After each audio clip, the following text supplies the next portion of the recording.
heading into Peter Pan's flight.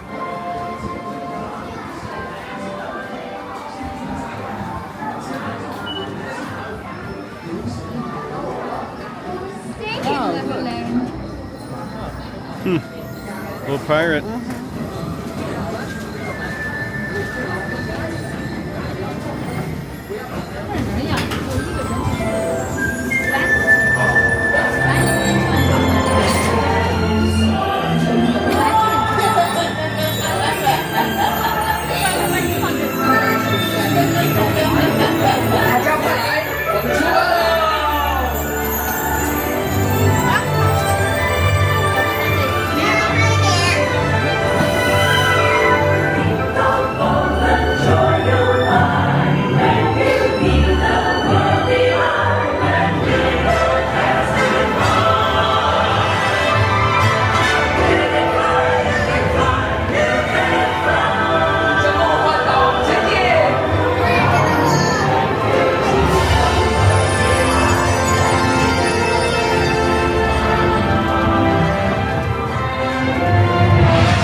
We just rode Peter Pan, which is behind us, and this is a very, very updated version of the ones in the American parks. There's like a lot of screens and projections, along with animatronics and things like that, and there are like a couple of different scenes that we don't have at home. It's very similar, but it's just like a more high-tech version of the ones at home. And I mean, it's just because this park is newer, you know, everything is newer here, so everything is more updated here. But, you know, if you're used to what's at home and you don't leave the country, then you would not know what you were missing, so it's really good. I mean, it's a good version of it. Now, this did also come along with our premiere passes, so we didn't have to wait for it. I think it had a bit of a wait. It had like a 60-minute wait, so glad we didn't have to wait for that, but it's really cute. It's just sort of an updated version of what we have at home. Yeah.